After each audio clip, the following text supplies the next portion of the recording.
On va parler de la donation-partage avec Sophie Bourlon. Bonjour Sophie. Bonjour. Merci d'être là pour nous expliquer un petit peu comment bien équilibrer la transmission d'un héritage.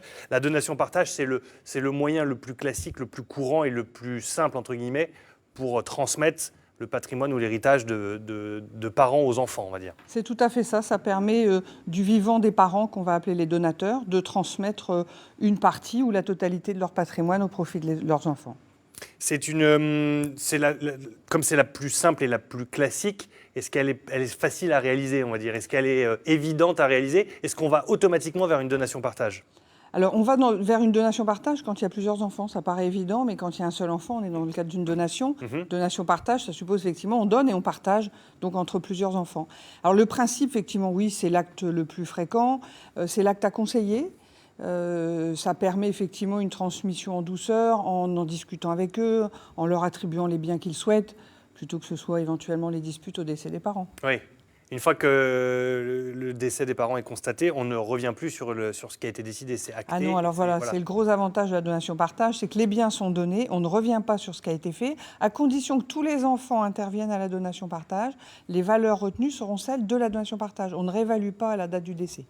Concrètement, comment est-ce qu'on s'y prend techniquement pour lancer le principe d'une donation? On va chez son notaire, chez vous en l'occurrence par exemple, et on dit quoi? On dit bonjour, voilà, ça y est, je voudrais ouvrir un dossier de donation, partage ou pas? Alors en général, les gens viennent nous voir souvent en disant voilà, j'ai mon fils, ma fille qui veut s'installer professionnellement ou acheter une maison, j'aimerais bien l'aider, mais finalement, on pourrait peut-être aussi envisager d'aider les autres. Et puis on regarde, on fait déjà un inventaire du patrimoine des parents. Les besoins des enfants, les besoins des parents aussi, parce qu'il ne faut pas non plus complètement se déshabiller, il faut garder une poire pour la soif. Et de toute façon, les biens ne sont pas donnés en propriété. Ils sont donnés souvent avec une réserve d'usufruit pour que les parents puissent avoir soit la jouissance parce qu'ils occupent par exemple la maison ou l'appartement qu'ils donnent, mais en même temps, ils gardent les revenus. S'ils ont un appartement qui est loué, eh bien, c'est eux qui touchent le loyer. Qui peut bénéficier d'une donation-partage? Tout le monde est concerné? Tout le monde peut être concerné?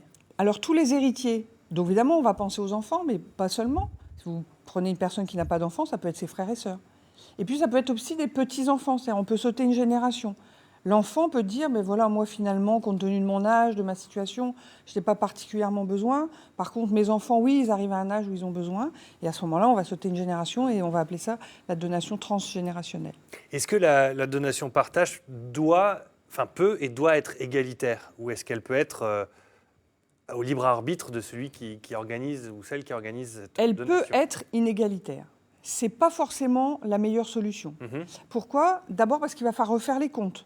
Et à ce moment-là, on ne prendra pas la valeur à la date de la donation, mais on va réévaluer à la date du décès. Donc, on perd quand même en grande partie un des intérêts de la donation-partage. Et puis, d'autre part, on garde la possibilité pour l'enfant qui n'a rien eu d'avoir une action contre les autres si au jour du décès, il n'y a plus suffisamment dans le patrimoine. Parce qu'il faut qu'il ait sa part, les enfants ont droit à leur réserve. Donc si les autres enfants ont reçu les biens, eh bien forcément, celui qui n'a rien eu aura une action envers ses frères et sœurs. Donc c'est quand même un acte qui est fait pour transmettre en toute sérénité.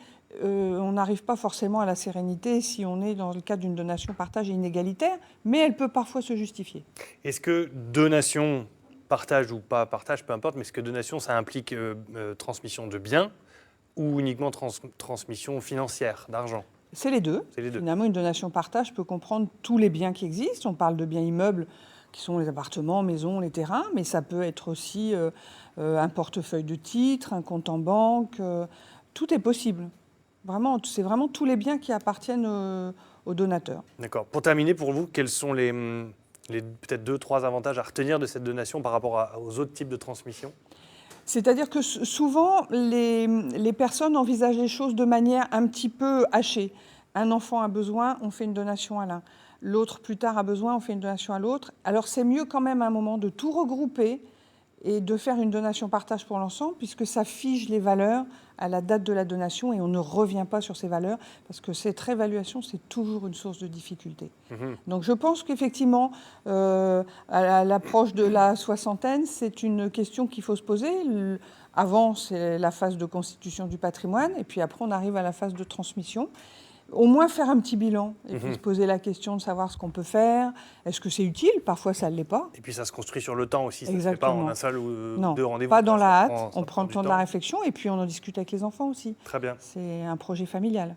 toutes les informations encore plus en détail, parce qu'on peut avoir 1000 Ah questions oui, il y en a beaucoup. à vous poser, sur notaire au pluriel, notaire avec un S, donc .fr, avec toute cette grande thématique. Là, en l'occurrence, la donation-partage, on vous mettra un petit topo sur Internet, hdf.france3.fr. Allez, merci beaucoup, À Sophie. bientôt.